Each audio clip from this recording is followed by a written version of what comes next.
Hai, terima kasih sudah memilih materi pembelajaran ini. Apabila ada pertanyaan seputar materi bisa langsung komen atau dapat daftar bimbel melalui kontak person yang ada di Instagram ya. Nah, teman-teman jangan lupa untuk like dan subscribe. Let's educate in integrity and enjoy learning. Nah, tapi sebelum itu kita belajar dulu tentang yang namanya input. Jadi, biar kita nggak sampai salah konsep, untuk merubah sebuah input jadi output, kan kita tahu kalau output itu adalah produk barang dan jasa, ya kan? Nah, itu dibutuhkan yang namanya input. Nah, input ini nama lainnya adalah resource, nama lainnya adalah sumber daya.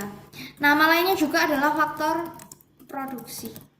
Jadi kalau misalnya ada yang bilang input itu apa sih? Ya, atau faktor produksi itu apa sih? Nah, itu adalah sumber daya yang digunakan untuk proses produksi.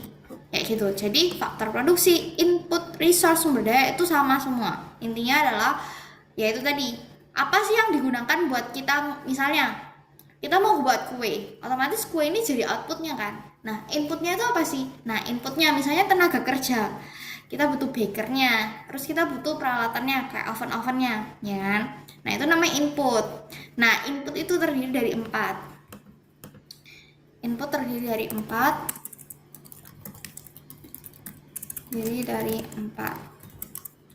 Labor ini adalah tenaga kerja. Jadi kalau buat kue ya bakernya itu adalah si labornya. Yang kedua adalah land. Land ini berbicara soal lahan, tapi nggak cuma lahan aja, bisa juga sebagai natural resources atau sumber daya alam. Sumber daya alam yang digunakan untuk proses produksi. Contohnya mineral, bahan tambang, kayak gitu-gitu. Kalau memang butuh produksi itu.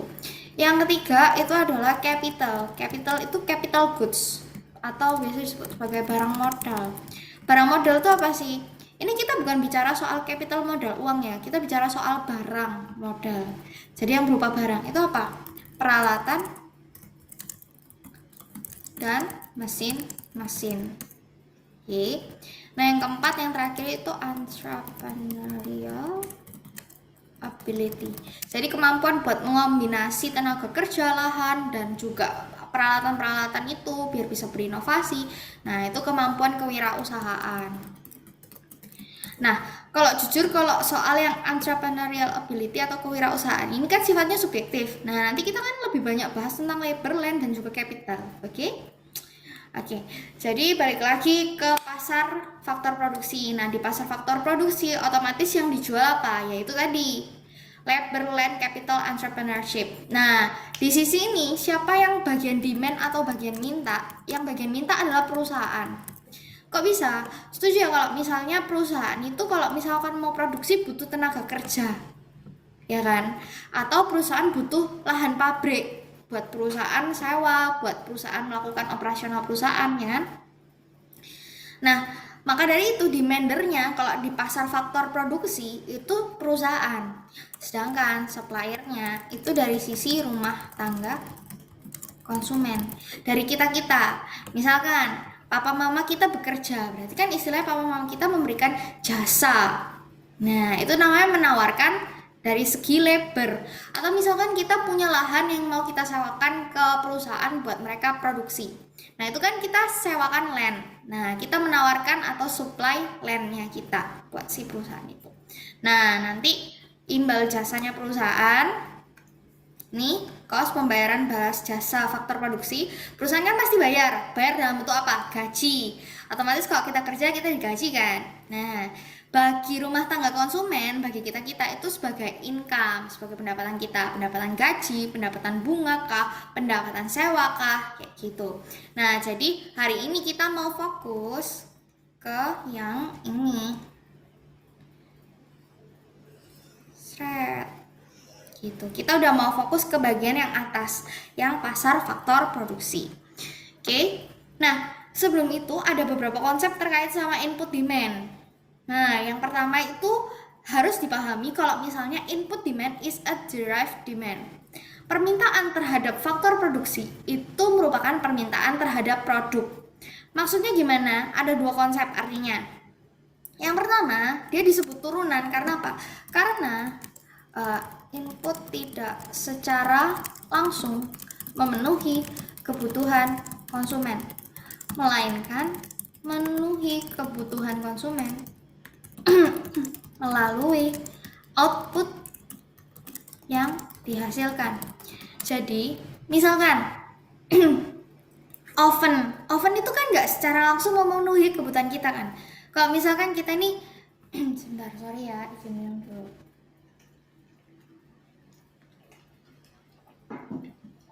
Misalkan kita ini kepingin kue, secara kalau misalkan kita pengen kue berarti kita belinya roti kan.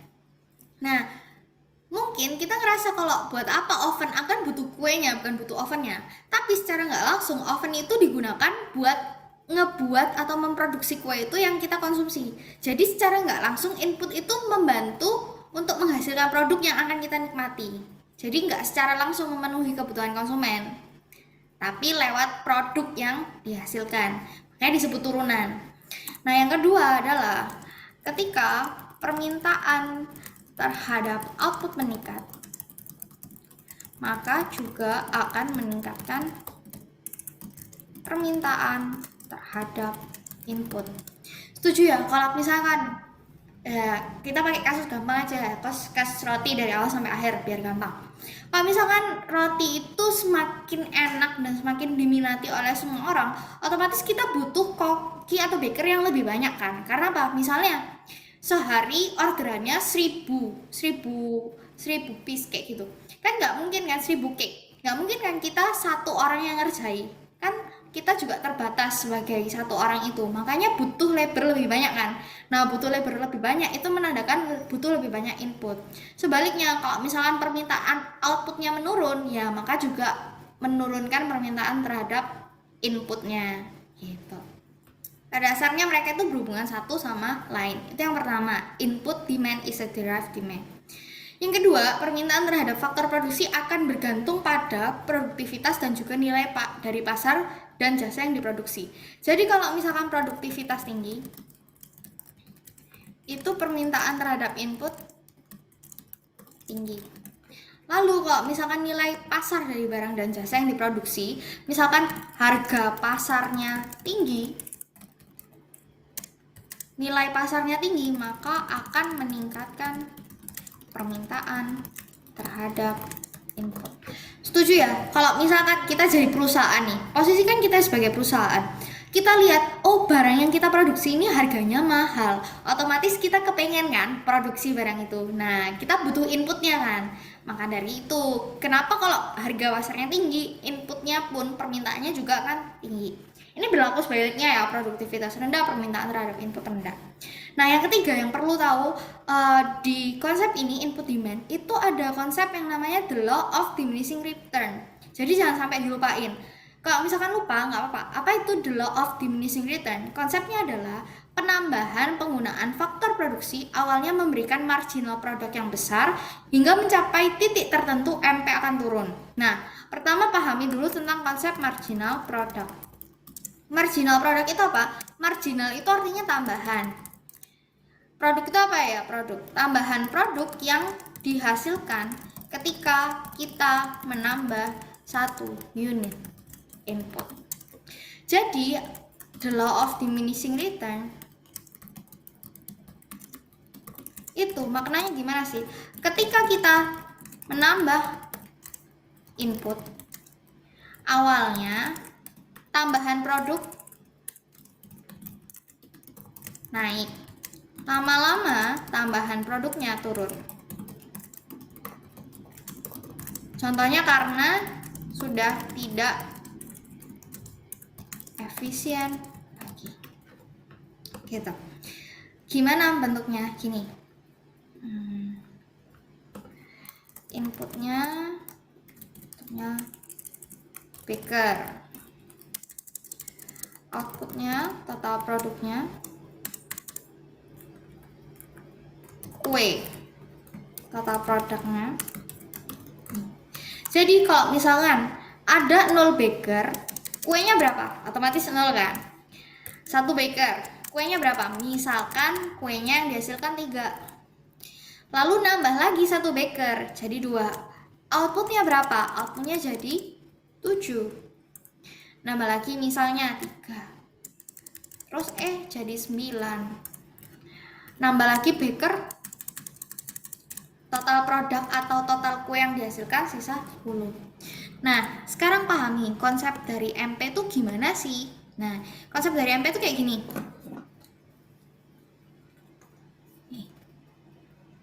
MP itu kan tambahan produk yang kita hasilkan ketika kita nambah 1 unit input. Berarti kalau misalkan kita nambah dari 0 ke 1 input, berarti output kita bertambah dari 0 ke 3. MP-nya berapa? Berarti MP-nya 3. Lanjut lagi, nambah 1 lagi dari 3 ke 7, berarti MP-nya berapa? MP-nya 4.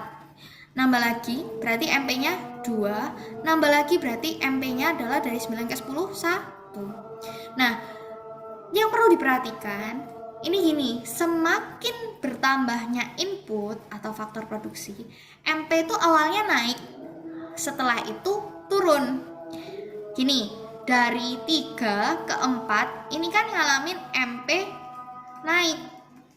Nah, lalu kalau misalkan di titik dia sudah nambah lagi ke input atau baker yang ketiga, di sini dari MP-nya 4, sekarang MP-nya cuma 2. Berarti tandanya adalah MP-nya turun. Memang masih bertambah sih total produknya, dari 3 jadi 7, jadi 9, jadi 10. Nambah sih, tapi penambahannya tuh loh semakin dikit. Nah, itu yang namanya the law of diminishing return. Contoh lagi, dari 3 ke 4. Nambah dari 9 ke 10. Tapi tadi nambahnya 2. Kok sekarang nambahnya cuma 1? Berarti MP-nya turun. Itulah maksudnya MP itu apa? Tambahan produk ketika kita nambah 1 unit atau 1 tenaga kerja. Sedangkan the law of diminishing return itu nunjukin awalnya MP itu memang naik, tapi setelah itu MP ngalamin penurunan. Kok bisa? Masuk akal ya? Misalnya gini, kita di satu dapur, peralatannya ya istilahnya cuman beberapa, misalnya peralatannya 2 gitu ya. Nah, terus habis gitu awalnya dari 1 baker, nambah jadi 2 baker kan. Ya udah, sama-sama nih efisien, mereka sama-sama kerja, giat, rajin. Terus nambah lagi 3. Tapi kan peralatannya cuma 2. Bisa jadi yang orang ketiga ini nungguin yang baker pertama selesai baru dia bisa bikin kue. Nah, kalau kayak gitu kan lama-lama jadi kurang efisien kan. Contoh lagi, nambah lagi di baker keempat, otomatis nunggu lagi kan, karena equipment atau peralatan ovennya, mixernya masih dipakai sama koki-koki yang lain. Nah, karena terbatas, otomatis kan efisiensinya jadi kayak semakin lama semakin rendah. Kenapa? Kayak istilahnya, memenuhi tempat, padahal loh peralatannya cuma dikit, tapi orangnya terlalu banyak. Lama-lama jadi kerjanya nggak tak kayak gitu. Itulah penyebab the law of diminishing return, kayak gitu. Nah, terkait sama input, itu juga ada sisi demand, ada sisi supply yang tadi kita bahas. Demand itu dari sisi perusahaan, supply itu dari sisi individual. Nah, sebetulnya konsepnya sama aja, selalu modelnya Q sama dengan Amin BP kayak gini. Tapi yang perlu diperhatikan, Q-nya ini adalah kuantitas Q input yang diminta. Price-nya ini adalah price input. Jadi jangan sampai salah, jangan sampai ini bukan price output ya, tapi price input. Oke. Nah, price input tuh kalau misalkan di kasus ini kan kasus tenaga kerja. Berarti kan harga dari faktor produksinya itu apa sih? Ini adalah wage atau tingkat upah. Jadi price input dalam kasus labor atau tenaga kerja ya tingkat upahnya. Sedangkan ini kuantitas input demand. Sama kayak konsep permintaan, kalau misalnya wage-nya ini tinggi, quantity demanded-nya rendah. Misalnya, nggak semua perusahaan kan mau ngegaji tinggi. Pasti kalau misalnya mintanya gajinya tinggi, nggak semua perusahaan. Pasti perusahaannya semakin sedikit yang mau terima. Karena apa ya? Itu kan cost buat si perusahaan. Itu jadi biaya buat si perusahaan. Tapi kalau misalkan upahnya rendah, otomatis banyak perusahaan yang mau kayak gitu. Nah, itu konsepnya. Terus yang penting lagi terkait sama slope. Slope-nya selalu negatif nilainya. Kemiringannya dia selalu negatif, soalnya bentuknya dia turun kan. Nah, terus slope itu juga bisa didapat dari 1 per B atau didapat dari juga delta wedge per delta key input demanded. Gitu. Nah, sekarang dari sisi penawaran tenaga kerja, otomatis dia berhubungan direct atau berhubungan lurus atau berhubungan positif hubungannya. Jadi kalau semakin tinggi wage-nya, maka semakin banyak kuantitas tenaga kerja yang ditawarkan. Setuju ya? Kalau misalnya nih ada perusahaan bilang, ayo siapa, misalnya kayak kita bilang ya, perusahaan, ayo siapa yang mau daftar, terserah kalian, gajinya berapa. Nah, otomatis kita kan semuanya berbondong-bondong buat kayak datang ke perusahaan itu dan kita minta gaji 100 miliar, kok bisa 1 triliun per bulan, ya kan? Nah, karena itu semakin tinggi wage-nya, semakin tinggi tingkat upahnya, pasti semakin banyak kuantitas tenaga kerja yang ditawarkan. Kita jadi kayak, oh ya aku mau kerja di sana, orang gajinya tinggi kok, kayak gitu. Nah, makanya hubungannya positif. Nah, ini slope-nya adalah positif karena ngalamin kenaikan kan. Slope-nya juga bisa didapat dari itu tadi, slope itu dapat dari delta wedge, perubahan wedge bagi kan slope itu kan rumus kemiringan itu kan delta Y dibagi delta X kan, sumbu Y dibagi sumbu X. Nah, ini sumbu Y-nya kan wage atau tingkat upah. Sumbu X-nya delta Q input supply. Gitu ceritanya. Sama aja sih sebetulnya, cuman ini kasusnya terkait sama input. Kalau yang tadi yang demand, jangan lupa hubungannya berbanding terbalik. Kalau yang supply hubungannya positif karena hubungannya lurus. Oke, nah kalau ditanya nggak cuma pasar barang aja yang punya keseimbangan, tapi pasar input, market resource, pasar input itu juga punya keseimbangan.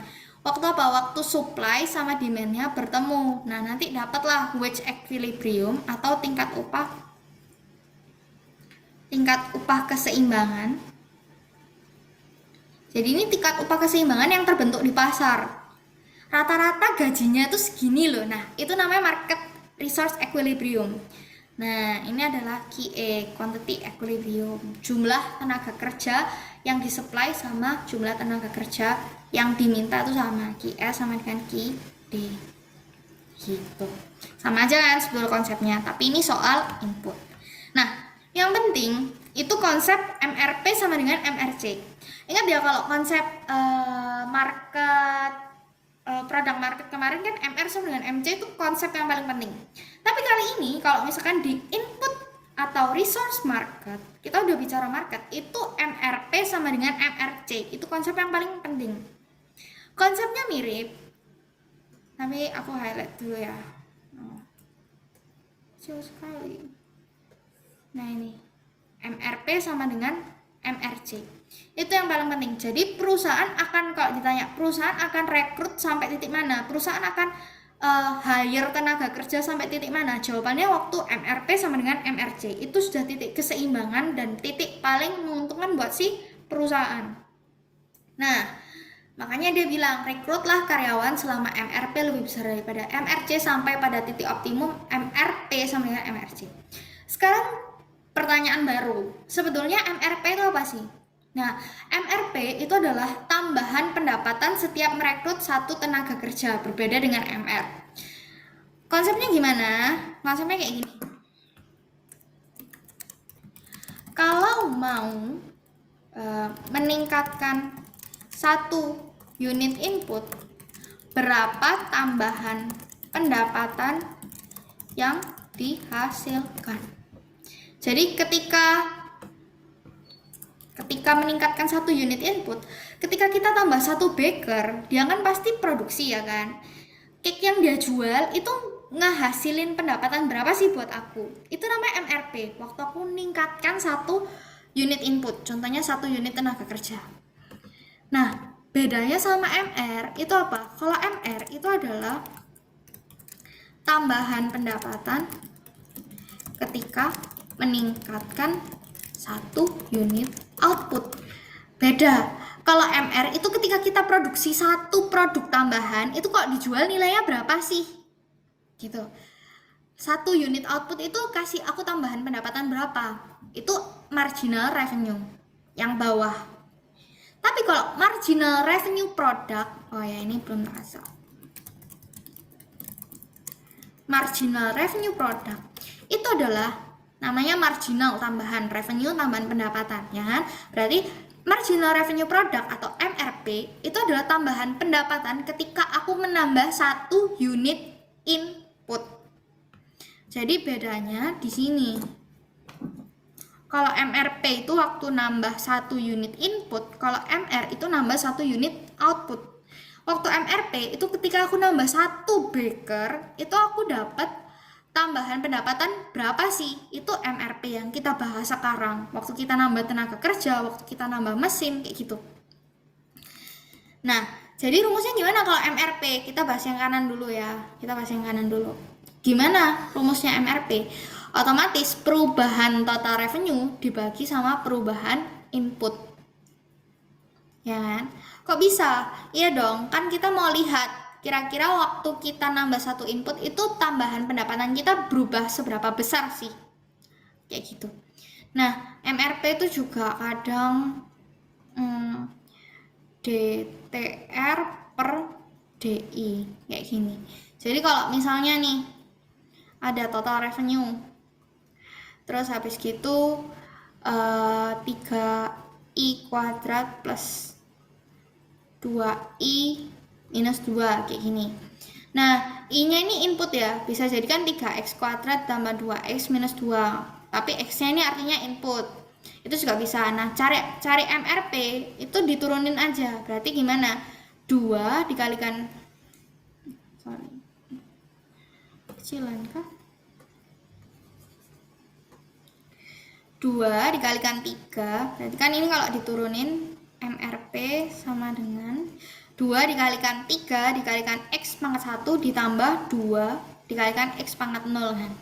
Makanya berarti 6X plus 2 kayak gitu MRP. Cara carinya diturunin kayak biasanya. Gitu caranya. Oke.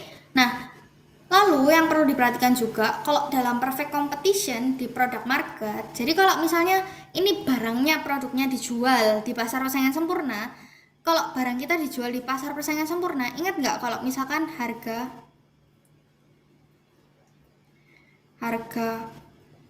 price itu konstan atau sama terus, ya kan? Nah, karena harga price-nya konstan, rumus lain dari MRP kalau di pasar persaingan sempurna, perfect competition, kalau produknya dijual di pasar persaingan sempurna, rumus MRP itu MP dikalikan price output. Jadi tambahan pendapatan kita dikalikan sama harga dari barangnya. Kayak gitu. Nih. Tapi kalau misalnya di imperfect competition,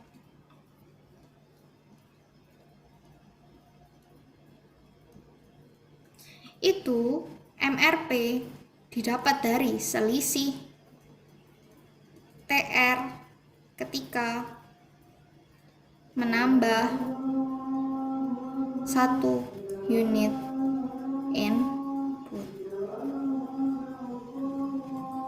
Jadi ini konsepnya. Kalau mau lihat contohnya, kita mungkin next ke slide selanjutnya dulu. Nah, nih ngomongin soal marginal revenue product. Jadi kalau misalnya nih di pasar persaingan sempurna, di pure competition product market, kita lihat product price ini akan selalu sama. Jadi kalau misalkan kita nambah nih satu tenaga kerja, nah total produknya kan meningkat, otomatis MP-nya 7. Terus habis gitu kita nambah lagi satu tenaga kerja, MP-nya turun dari 7 ke 6. Ini kan MP turun, tapi price output sama ya. Nah, kita bisa langsung ngaliin MP ini dikali sama product price. Jadi 7 kali 2 itu 14, 6 kali 2 12, 5 kali 2 itu 10, 4 kali 2 8, kayak gitu. Jadi MRP di pure competition itu bisa didapat dari tambahan produk yang dihasilkan dikali harga dari outputnya. Nih. Tapi kalau misalnya di imperfect competition product market, ingat nggak kalau misalnya bentuk imperfect competition product market itu kayak gini, ini kan demand, ini MR yang kapan hari kita belajar, terus misalnya ini supply. Nah otomatis semakin banyak produk yang dihasilkan itu price-nya semakin turun. Misalnya di sini semakin banyak produk yang dihasilkan kan di sini price-nya kan semakin turun kan kalau misalkan ditarik ke kurva supply. Terlalu kecil ya. Sini. Nah, ini imperfect. Di sebelum tes 2. Nah, sebelum tes 2 kan ada yang namanya imperfect competition. Contohnya apa? Contohnya monopoli, oligopoli, terus juga monopolistik. Itu kan D, MR gini kan. Nah, ini kan supply-nya gini. Nah, kan waktu supply sama dengan demand kan di sini, ya kan? Berarti kan price-nya di sini. Price-nya di sini. Tapi kalau misalkan nih ceritanya dia ini semakin tinggi supply-nya. Supply-nya semakin tinggi kayak gini. Di sini deh. Berarti kan istilahnya supply-nya semakin tinggi kan geser ke kanan. Berarti kan istilahnya price-nya turun ya kan? Price 1, price 2. Berarti kan price-nya turun, ya kan? Jadi, kalau di pasar persaingan tidak sempurna, itu semakin banyak produk yang dihasilkan, itu produk price-nya, price output turun. Nah, karena nggak konstan, kita lihat ya, ini kan dari 2,8 jadi 2,6. Semakin lama kan semakin banyak produk yang dihasilkan kan semakin turun, ya kan? Nah, maka dari itu, kalau kalian cari MP ini dikalikan sama product price itu nggak akan pernah ketemu sama, pasti hasilnya beda. Nah dapatnya dari mana? Kalau di imperfect competition itu harus dicari dari selisih total revenue. Oke, gimana caranya? Nih dari 0 ke 1 total produknya nambah dari 0 ke 7, berarti marginal produknya 7 kan. Product price nya dia 2,8, product price-nya dia 2,8. Lalu kalau misalkan dia 1 unit resource, itu product price-nya dia 2,6.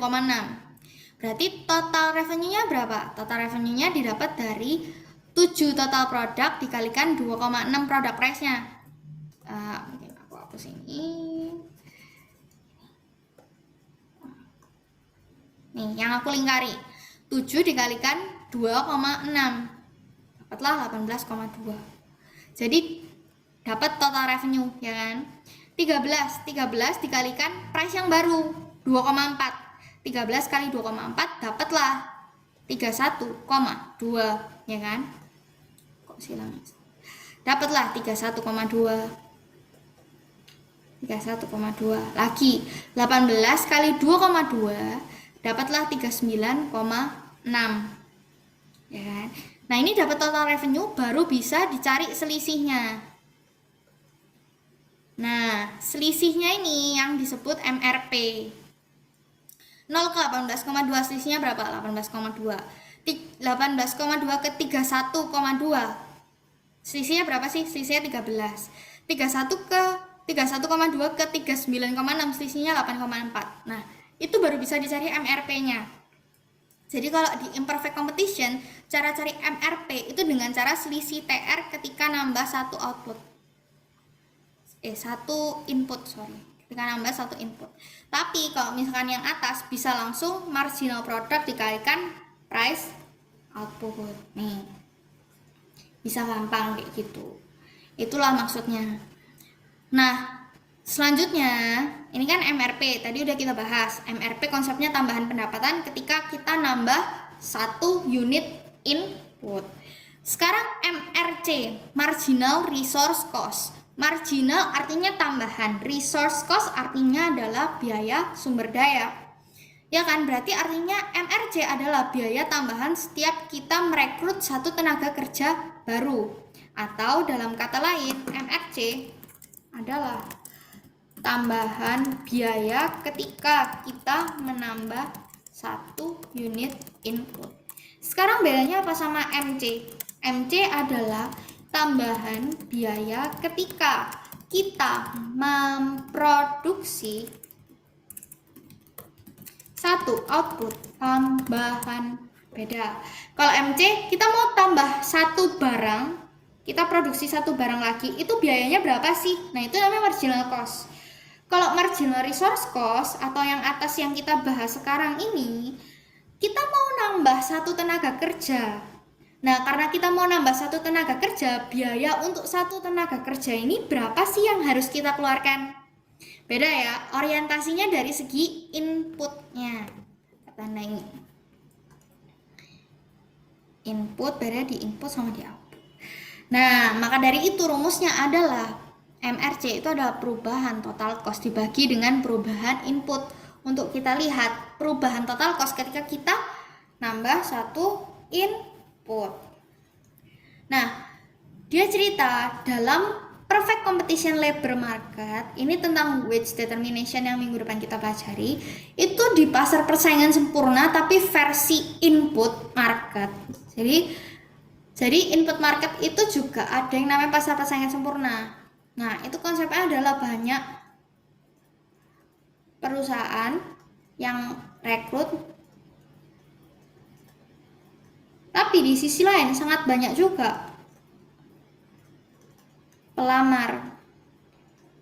Nah, karena sangat banyak perusahaan yang rekrut, tapi di sisi lain sangat banyak juga pelamar, maka upah yang ditentukan adalah ditentukan pasar dan juga sifatnya nanti adalah konstan. Jadi, kalau bisa kita katakan MRC-nya itu sama dengan tingkat upah. Setuju ya, kalau misalkan ini gajinya semua ditetapin sama nih. Kayak gaji yang terbentuk di pasar rata-rata segini, ya udah semuanya digaji segitu, otomatis biaya yang kita keluarkan buat ngerekrut satu tenaga kerja itu sebesar apa sih? Ya sebesar gajinya orang itu kan, kayak gitu. Itulah namanya MRC sama dengan tingkat upah atau wage rate. Nah, ini yang tak kotak-kotak itu ini penting kayak gitu. Nah, sampai kapan perusahaan produksi? Sekali lagi, ketika MRP sama dengan MRC. Sampai sini dulu ada yang bingung atau ada yang mau ditanyain nggak? Konsep MRP sama MRC. Jangan sampai kebalik sama MRMC ya.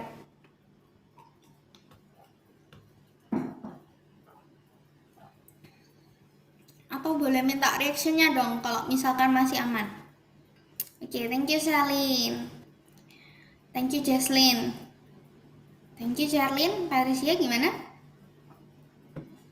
Oke, thank you. Oke, aku lanjut ya. Nah, tadi ini ya penjelasan. Kalau misalkan pure competition product market bisa pakai selisih TR atau bisa langsung dari MP kali price output. Tapi kalau yang bawah yang imperfect itu selisih total revenue. Nah, yang penting juga di input demand itu mungkin aku pakai warna merah ya. Input demand atau kurva demand itu sama dengan MRP. Mungkin aku perlu gedein ya. Nah, ini kurva input. Jadi kurva demand itu sama dengan MRP. Nah, ini. Jadi MRP itu sama dengan demand. Ini kan. Nah, maka dari itu kalau kita udah cari MRP, kita bisa plotting kurva demand-nya. Kayak gini misalnya. Tadi ceritanya adalah ceritanya misalnya ini 18,2. Nih, di sini 18,2 ketika dia antara 0 dan 1. Terus MRP-nya waktu 13 itu waktu yang kedua. Nah, di sini. Ini 13 di tengah-tengahnya kan 13. Itu diplotting ke sini. Terus lagi waktu 3 resource demand-nya waktu resource demand quantity-nya itu 3 itu 8,4. Kita lihat ini apakah betul 8,4 di tengah-tengahnya ya kan di sini. Oke, terus di sini waktu resource demand-nya 4 itu berapa sih? 4,4. Apakah betul di sini di atasnya 4? Ya kan, betul. Jadi di plotting. MRP itu di plotting jadi kurva demand. Jadi MRP itu sama dengan kurva demand. D sama dengan MRP. Ini konsep yang juga penting. Terus yang penting juga ini semua di plotting. Yang garis putus-putus ini yang pure competition, yang garis lurus tapi dia menggok-menggok itu imperfect competition. Nah, bedanya apa? Bedanya adalah mungkin penjelasan di sini.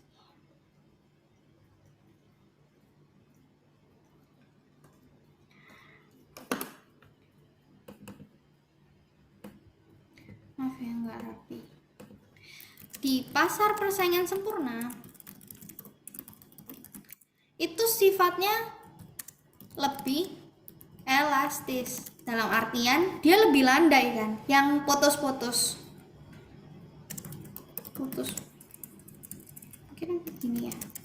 Nah, itu lebih elastis atau lebih landai, berarti lebih istilahnya lebih peka, lebih sensitif lah sama peningkatan harga. Nah, yang kedua alasannya adalah penurunan kurva disebabkan oleh adanya diminishing the law of diminishing return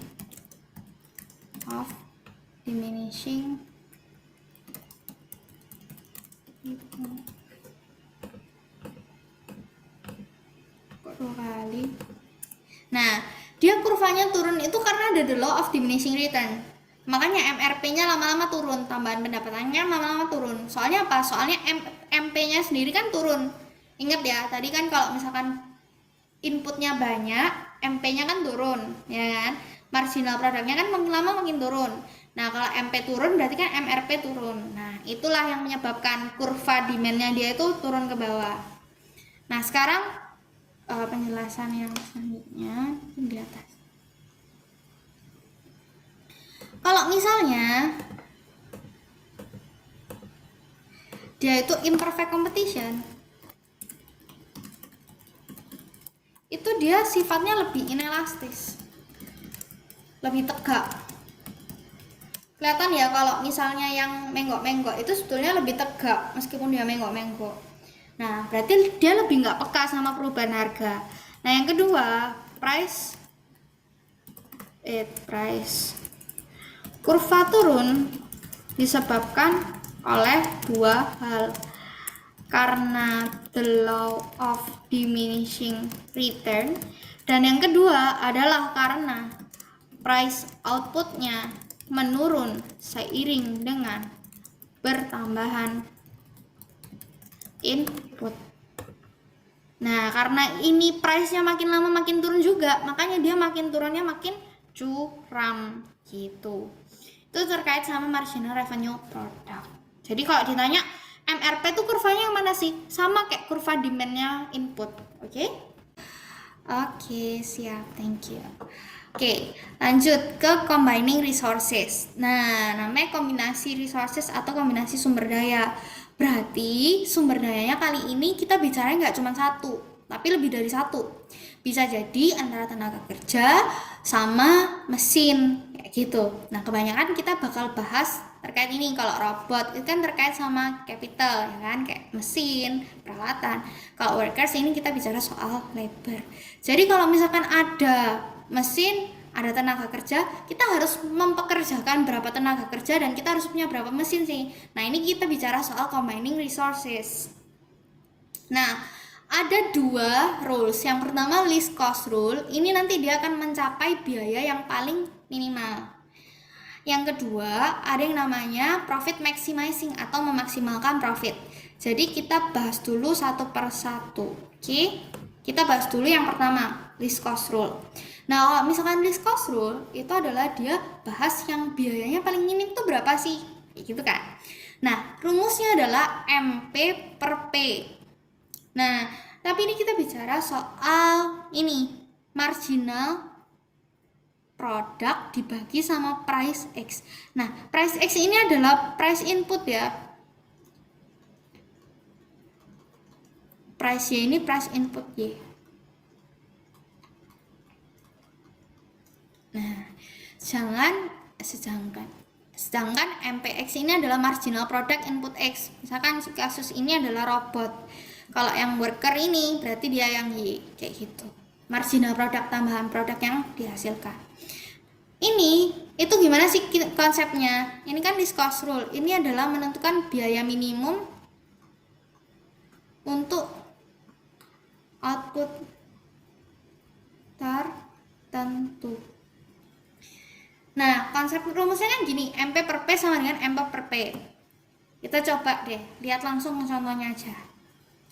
Ini MP-nya waktu 1 robot. Terus habis gitu, unit robot atau unit, ini kan jadi satu ya, 1 unit robot atau 1 unit worker. Waktu 1 unit robot MP-nya 30, MP per P-nya berarti dibagi sama, di sini kan dia cerita cost-nya 10, berarti 30 dibagi 10, ini bagi 10 sama dengan bagi 10 sama dengan ini kan. Sedangkan kalau misalkan yang bagian kanan, ini yang bagian worker, ini dibagi sama cost-nya worker, dia dibagi 5, bagi 5 sama dengan dibagi 5 sama dengan. Nah, kita kan cari yang sama ya, berarti yang sama apa aja? Yang ketika 1 robot dan juga dua worker, ini gandengannya. Terus lagi ketika 2 robot dan juga 3 worker, gandengannya kan gini. Atau yang sama lagi itu yang ini, ketika 3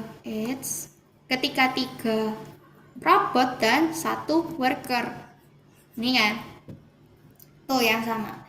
Nah, kita milih yang mana? Tiga-tiganya, baik yang 1 worker 1 robot dan 2 worker, 1 robot dan 2 worker, 2 robot dan 3 worker, kan sama ya. 3 robots and 4 workers. Ini tiga-tiganya sama-sama memenuhi yang namanya least cost rule. Jadi tergantung apa? Tergantung dia minta outputnya berapa. Nah, sekarang saya ajarin gimana cara cari outputnya kalau misalkan yang diketahui MP. Ingat ya, kalau marginal product itu tambahan produk. Jadi kalau kita mau cari total produk itu dijumlah semua. 1 robot dan 2 worker. 1 robot itu kan 30. Oke, ditambah sama 2 worker. Berarti kan MP pertama 20, MP kedua 15. Berarti ditambah 20 ditambah 15. Berarti ini total outputnya berapa? Berarti ini adalah total outputnya adalah 35 tambah 30, 65 unit. Jadi kalau kita mau produksi 65 unit, yang paling meminimalkan biaya ya yang 1 robot dan 2 worker. Kayak gitu. Jadi dilihat tingkat outputnya berapa dulu, baru kita bisa nentuin dia least cost rule yang mana, kayak gitu. Lanjut lagi, misalnya yang 2 robot dan 3 worker, ini total produknya berapa sih? Cara carinya sama tadi. Di produk yang pertama yang dihasilkan 30. Di robot yang kedua marginal produknya 20, berarti ditambah, kan? Terus yang ini 3 worker. Worker pertama 20, ngasilin 20 MP-nya. Worker kedua 15. Worker ketiga ngasilin 10. Jadi ini ditambah 40, 70, 70, 80, 95 unit. Oke. Jadi kalau 95 unit paling meminimalkan biaya apa? 2 robot dan 3 worker. Satu lagi caranya kalau misalkan dia mau cari total produknya. 3 robot dan 4 worker. 3 robot berarti kan MP pertama ini 30, ya kan? 30 ditambah 20 ditambah 10. Ini kan? Ditambah MP-nya waktu dia worker. Worker pertama 20, worker kedua 15, worker ketiga 10, worker keempat adalah 5. Nah, ini kok ditambah berapa? 50, 70, 70, 90, 90 tambah 20, 110 unit. Gitu caranya. Gitu caranya. Jadi tergantung berapa unit sih yang mau dihasilkan. Gitu. Baru kita bisa nentukan least cost rule manakah yang tercapai. Nah, yang kedua itu adalah memaksimalkan profit. Nah, yang perlu diketahui kalau misalkan kita pakai yang memaksimalkan profit itu MRP pakai konsep yang tadi MRP sama dengan MRC. Tapi kan ini karena konsepnya dia lebih dari satu, istilah kan gini, MRP sama dengan MRC. Berarti kan MRP sama dengan MRC sama dengan 1. Ya kan? Berarti nilai MRP sama MRC ini sama. Nah, karena lebih dari 1 berarti sama dengan MRP ini XX, MRPY dibagi sama MRCY kayak gitu. Jadi MRP sama dengan MRC, MRP sama dengan MRC kayak gitu. Nah, yang perlu diperhatikan dan diketahui juga kalau misalkan perusahaan ini menggunakan rule 2, kayak rule 2 itu sudah pasti least cost rule. Kalau dia udah memaksimalkan profit, dia pasti memenuhi rule yang pertama. Sudah pasti memenuhi least cost rule. Tapi kalau misalkan dia ceritanya least cost rule, belum tentu profit maximizing. Gitu ceritanya. Nah, kita sekarang belajar terkait sama yang maximizing profit. Masuk ke maximizing profit. Jadi, kalau misalnya perusahaan akan pekerjakan itu ketika MRP sama dengan MRC, konsepnya kan kayak gitu. Nah, gimana konsepnya kalau misalkan MRP lebih besar daripada MRC? Atau konsepnya MRC lebih besar daripada MRP? Gimana konsepnya? Konsepnya kayak gini. Kalau misalnya dia ceritanya MRP-nya lebih besar daripada MRC, dia akan mempekerjakan lebih banyak input. Nah, kenapa kok dia mempekerjakan lebih banyak input? Kalau dia mempekerjakan lebih banyak input itu hingga mencapai MRP sama dengan MRC, hingga mencapai keseimbangan. Nah, kok bisa sih kalau dia nambah input semakin banyak nanti lama-lama jadi MRP sama dengan MRC? Nah, paling gampangnya gini. Nah, lihat ya. Kalau misalnya units of resource-nya semakin banyak, input semakin banyak, MRP-nya dia ini ya apa? Turun, ya kan? MRP-nya turun. Nah, kalau misalnya kita lihat tadi MRP-nya lebih besar, ketika dia mempekerjakan lebih banyak, MRP-nya ini secara nggak langsung akan turun sendiri. Secara nggak langsung ini akan turun sendiri kalau dia mempekerjakan lebih banyak input. Nah, kalau dia turun lama-lama MRP-nya sama dengan MRC kayak gitu. Nah, sebaliknya, ketika MRC lebih besar daripada MRP, itu berarti kondisinya adalah biaya, tambahan biaya lebih besar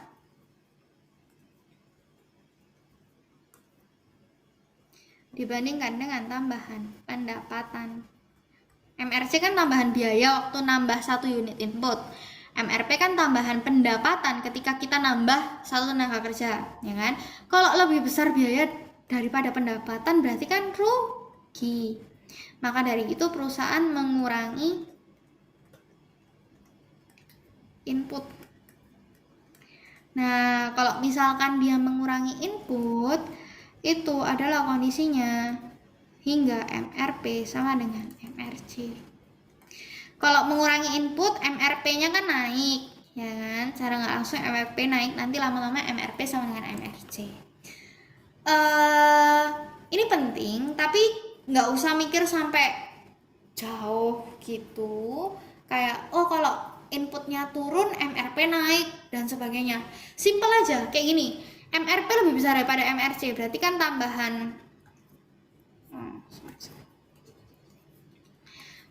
tambahan pendapatan lebih besar daripada tambahan biaya, ya kan? Nah, kalau ini masih menguntungkan,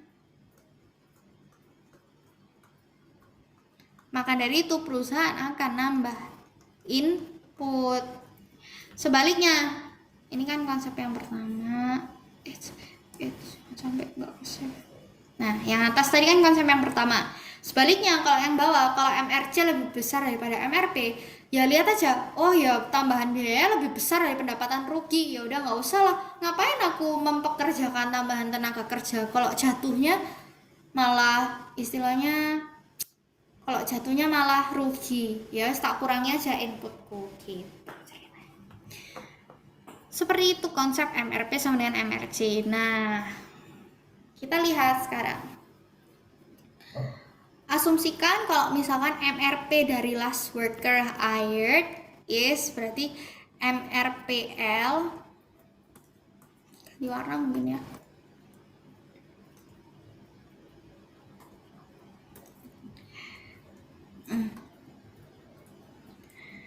MRPL itu 50.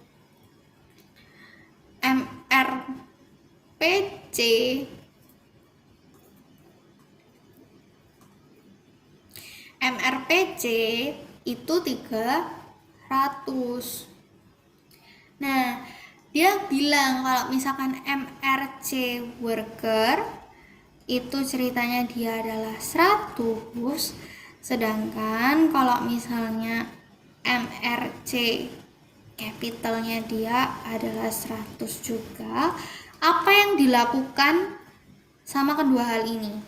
1 sama 2. Asumsikan pure competition resource market, yang artinya MRC-nya konstan.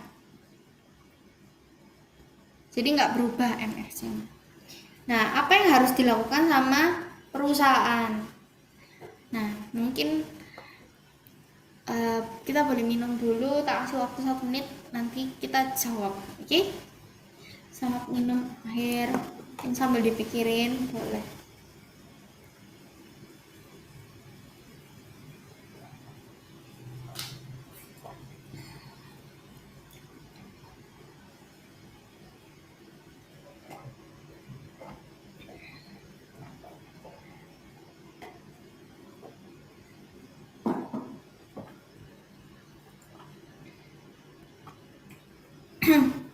Gimana? Ada ide? Apa yang harus dilakuin? Kira-kira.